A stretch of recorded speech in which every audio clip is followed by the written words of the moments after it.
Alors voilà la deuxième vidéo. Donc on va partir de la fonction que je vous ai tracée tout à l'heure. Vous avez vu comment on faisait pour le tracer sur GeoGebra. Et maintenant on va répondre aux questions de l'exercice sect et faire la correction.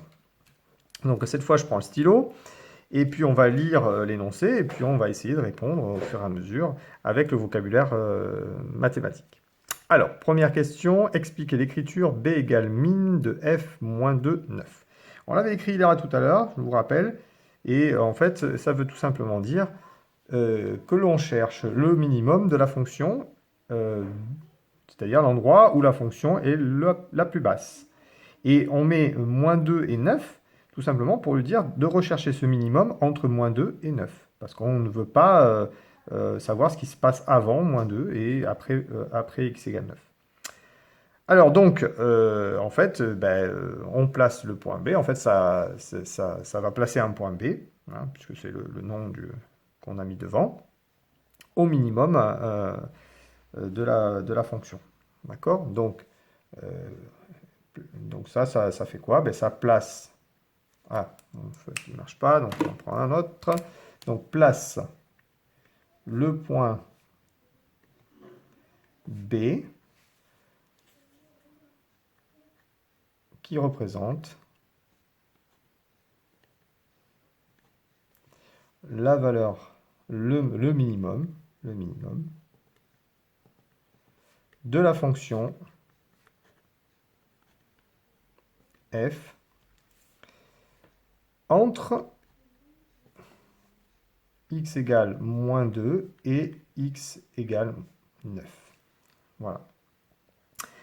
Question suivante. Relevez les coordonnées du point C. Alors, relever les coordonnées du point C, ben là, on regarde ici sur GeoGebra, c'est moins 2, 45.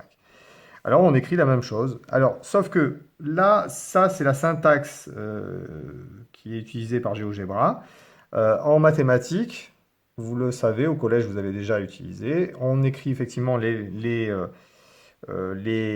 points par des lettres majuscules, mais on ne met pas de égal, c'est-à-dire qu'on marque C, parenthèse, et on va marquer moins 2. Donc ça ne change rien. Par contre, comme il y a une virgule et qu'on peut confondre avec la virgule des nombres, on met point virgule. D'accord? Et puis moins 45. Allez, vous pouvez noter une chose, c'est que sur GeoGebra, les points, c'est les virgules que l'on note sur les cahiers. Hein. D'accord? Donc ça, c'est une petite subtilité qu'il faut garder à l'esprit. Alors, ensuite, en utilisant le mot image, expliquez l'égalité f de moins 2 égale moins 45. Alors, ça, c'est très simple. Hein, c'est ici, le moins 2, on a vu, c'est le x. Hein, et le moins 45, c'est le y. Et le x, on l'appelle antécédent de, de moins 45. Et le y, c'est l'image de moins 2 par la fonction f. D'accord? Donc, voilà, c'est du vocabulaire. Bon, je ne vous embêterai pas sur le vocabulaire lui-même. C'est pas très très important de retenir. L'important, c'est que vous compreniez ce que vous faites. Quatrième question. Quelles sont les coordonnées du maximum de la fonction f sur l'intervalle moins 2, 9? Eh bien alors là, il suffit de regarder sur GeoGebra. On l'a calculé juste là, maximum. Voilà, et bien c'est ici. Donc, les coordonnées du maximum, donc c'est le point A, d'accord, parenthèse, et 0,31. Alors, donc là, on met bien la virgule sur le cahier. Hein, et voilà, pour pas confondre avec la virgule ici qui est utilisée, on met le point virgule. Voilà, pour séparer la coordonnée x et la coordonnée y, c'est-à-dire 15,93. Voilà. C'est la petite subtilité qui fait que souvent vous vous trompez. Voilà. Alors, ensuite, dans l'écriture de f de 10 égale 75, expliquez le calcul qu'il faut réaliser pour retrouver la valeur 75. Alors ça montre comment on fait le calcul, en fait, hein, de 75. Et comment là, ici, la tablette fait le calcul. C'est-à-dire comment GeoGebra va faire le calcul. C'est-à-dire si je mets ici 10 dans mon tableau, hein, si je reprends mon petit stylet, si je mets 10 ici, on va le faire. Hop, donc je suis là, je marque 10. Eh bien, comment il fait pour calculer la valeur correspondante? Alors, normalement, nous, on écrit f de, voilà, égale f de 10. Donc, c'est-à-dire, on met f, parenthèse, 10. Pas 11, hein, 10. Voilà. Hop. Et ça fait 75. Mais voilà, comment il a fait? Est-ce que moi, je suis capable de faire ça avec une calculatrice? Bah oui. Alors, on va prendre l'AnimWorks. Et voilà le calcul. Voilà, sur l'AnimWorks, comment on fait le calcul? On écrit 10 au cube, moins 10 fois 10 au carré, plus 6 fois 10, plus 15. Alors, d'où ça vient? Ben, ça vient tout simplement, alors, avec mon stylo, vous suivez bien. Ici, la fonction, elle commence par x au cube. Et comme on a marqué f de 10, ça veut dire qu'il faut remplacer là, le x dans la formule par le 10. D'accord? Donc ici, je vais mettre 10 à la place du x. Donc ça fait 10 au cube, moins 10, et comme il y a encore un x là, ben, je mets mon 10 au carré. Plus 6x, encore une fois, plus 6, ça c'est la formule, et puis après, le x, je le remplace par 10. Et puis plus 15. Quand je fais le calcul, pouf, ça me donne 75. D'accord? Donc, si vous voulez que je vous montre comment on fait le calcul sur l'AnimWorks, je tape 10, ça va. Le xy, là, c'est ça qui vous permet d'obtenir les puissances. Donc, vous mettez au cube. D'accord? Puis après, alors, il faut descendre. C'est-à-dire qu'il faut, voilà, normalement, faire comme ça. Hop, hop, hop. Je reviens sur mon calcul. Voilà. Donc là, je vais faire moins 10 fois 10 au carré. Alors, au passage, vous voyez bien qu'on a mis un fois, alors que là, il n'y avait pas de fois. Hein. Donc, il faut le rétablir. Ça, c'est une chose aussi. En mathématiques, on a tendance à oublier les multiplications pour simplifier les écritures. Mais là, il n'y a pas d'ambiguïté puisque c'est 10x au carré. Donc, on sait que c'est multiplié. Mais quand vous faites le calcul, si vous ne mettez pas le multiplié, ça va faire 110 au carré. Hein. C'est pas bon. Hein. Donc, il faut vraiment ne pas oublier le fois. Alors, je recommence parce que ça a bugué. Donc, puissance 3.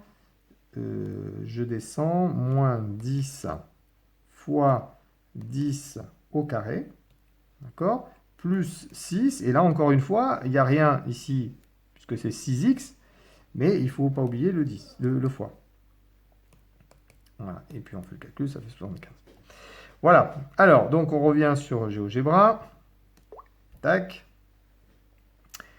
Donc là, qu'est-ce qu'on fait pour expliquer? Eh ben, j'aurais pas dû quitter GeoGebra, on va refaire sur l'AnimWorks. Donc on va marquer f de 10. Et c'est quoi? Le calcul, ben, ça va être 10 au cube, moins 10 fois 10 au carré, plus 6 fois 10, plus 15. Et le résultat du calcul, donc f de 10, c'est quoi? C'est 75. D'accord? Donc tout ça, ça fait 75. Voilà, alors il reste la dernière partie, c'est vraiment le top du top, là, ce qu'on fait aujourd'hui. C'est-à-dire qu'on je vais vous montrer tout, et comme ça, vous avez l'ensemble de ce qu'on vous demande en règle générale. Ça, c'est demandé au bac, c'est demandé si on fait des CCF. Donc pour l'examen, il faut savoir le faire. Donc ce tableau, ça s'appelle un tableau de variation. Vous voyez, il y a marqué compléter le tableau de variation de la fonction sur moins 2, 10. Alors là, on va pas jusqu'à... Nous, on s'était borné jusqu'à 9, et puis bon, ils ont décidé d'aller un peu plus loin dans l'énoncé, donc c'est 10. Bon. Alors, vous voyez, on retrouve ici moins 2, hop, moins 2. Le 10, ici, on le retrouve là. C'est toujours comme ça que ça marche. C'est-à-dire qu'on vous dit de compléter le tableau de variation de la fonction f sur un intervalle. Donc cet intervalle, c'est le minimum et le maximum de la valeur x. On ne s'occupe pas de ce qui va avant ou ce qui est après. Et ensuite, qu'est-ce qu'on fait? Ben, on regarde un petit peu à l'écran comment est la fonction. Comment est la fonction? Alors, je vais utiliser le petit stylo magique. Voilà. Donc, votre fonction, vous la regardez de là, de moins 2 à 10. Il faudra un peu... On va enlever le tableau, peut-être. Bon, on va décaler un petit peu. Ouais, c'est dommage, je ne peux plus le décaler. Bon. 10, ça monte un peu plus. Hein. Mais bon. Donc, on regarde de là à là. Comment se comporte la fonction? Alors, je vais utiliser une couleur. On va utiliser le jaune. Voilà. Tac. Donc, dans un premier temps, on regarde que sa croissance et sa décroissance. C'est tout ce qu'on regarde. Au départ, qu'est-ce qu'elle fait? Elle monte. Donc, la fonction, on dit qu'elle est croissante. D'accord? Elle est croissante entre moins 2 et puis le 0,31 qui est là. Hein. Et puis, après, qu'est-ce qu'elle fait? Elle descend, donc on dit qu'elle est décroissante. Et on met une flèche vers le bas. Et puis, arrivée au point B, qu'est-ce qu'elle fait? Elle change de sens de variation et elle redevient croissante. C'est exactement ce qu'il faut faire sur le tableau de variation sur le cahier. Donc, qu'est-ce que vous allez faire? Premièrement, une flèche qui monte, la fonction est croissante. Puis, elle arrive à un sommet, le point A, elle redescend, elle est décroissante. Puis, donc, elle arrive au point B, à partir du point B, elle est croissante, donc on met une flèche vers le haut. D'accord? Alors, je vais enlever ma petite flèche là qui gêne le passage. Voilà. Pour vous montrer le 10. Voilà. Alors, maintenant, il reste juste, dernière chose, les valeurs des fonctions. Alors, on va mettre en rouge, ici, les valeurs de x, pour lesquelles elle change de variation, c'est-à-dire pour lesquelles elle arrive au sommet, quoi. Donc, en fait, en rouge, je vais prendre mon petit stylo, je vais regarder le point A, ici. Donc, je vais mettre du rouge. Et, tac, je vais me demander, le point A, quelle est la valeur de x? Ah, ben, le point A, il y a, si je regarde, c'est entre 0 et 1, donc c'est un truc genre 0,3, un truc comme ça. Ah ben oui, mais il est là. Hein, c'est le 0,31. Donc, voilà. 0,31. Bon, ben, très bien, ça veut dire que ici, moi, je vais marquer 0,31. Voilà. 0,31. Voilà, vous voyez? Bon. Et bien, on fait la même chose pour le B, c'est-à-dire que là, ici, le moment où la fonction change de sens, ben, c'est ici. Oh, purée. Et donc là, B, ben, c'est lui, c'est 6,35. Donc c'est ça. 6,35. Ok, donc là, ça veut dire que c'est 6,35. Voilà. Ok? Voilà, ben, qu'est-ce qu'il reste à faire? Ben, il reste à faire le contraire, c'est-à-dire les Y. C'est-à-dire pour 0,31. Donc là, on va changer de couleur, on va se mettre en vert. Hop, petit vert.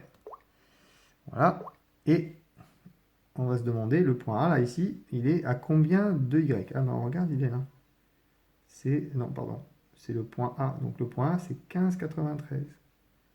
D'accord? Donc en vert, qu'est-ce que je vais remplir ici? Je suis à un sommet au maximum à 15,93.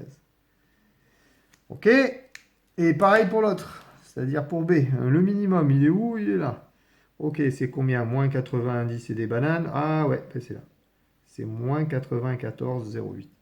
Ben voilà, qu'est-ce que je vais marquer ici? Je vais marquer moins 94,08. Qu'est-ce que j'ai marqué? 95, non, c'est pas bon. 94,08. Voilà. Ok? Voilà. Donc là, quand on arrive à ça, le tableau de variation, en fait, c'est qu'un résumé de la fonction et des points caractéristiques de la fonction. C'est-à-dire, en gros, globalement, comment elle est la fonction. En règle générale, on fait le contraire, c'est-à-dire qu'on prend pas, on dessine pas la fonction et on vous demande de tracer le tableau de variation. Puis après, on peut tracer la fonction. Voilà. Mais ça, c'est le travail que vous ferez en première. En première, on fera le contraire. C'est-à-dire, on vous demandera ça, et puis après, on vous demandera de tracer. Mais bon, voilà. Là, ici, on le fait dans l'autre sens pour vous montrer. Voilà, j'espère que vous avez compris. N'oubliez pas de me poser des questions sur cette vidéo si vous n'avez pas compris certaines choses. N'oubliez pas de vous la repasser parce qu'elle est très dense. Il y a beaucoup, beaucoup de choses. Et ces deux vidéos, en fait, sont vraiment le fondement de tout ce qui est, tout ce qui est l'analyse en mathématiques. Et que vous allez revoir d'année sur année. Donc, c'est bien de la garder et de vous la repasser, même l'année prochaine. Mais en attendant, pour ces vacances, je vous donnerai un exercice de ce même type-là. Avec une fonction à tracer avec votre tablette sous GeoGebra ou sur ordinateur. À noter que c'est plus facile sur ordinateur que sur tablette. Donc n'hésitez pas à le faire plutôt sur ordinateur. Parce que la manipulation ici avec le stylet, bon, c'est plus facile, mais c'est pas évident en règle générale d'arriver à manipuler le GeoGebra euh, avec la tablette. C'est la même version qui est sur ordi, hein, la classique. Il faut prendre la version classique, version 6 classique sur ordi, vous l'installez. Ou autrement, vous la lancez carrément à partir du navigateur Internet, ça marche aussi. Et c'est même mieux, il n'y a pas besoin d'installation. Voilà. Allez, bye bye les gars, portez-vous bien, soignez-vous bien et faites attention. Allez, bye bye.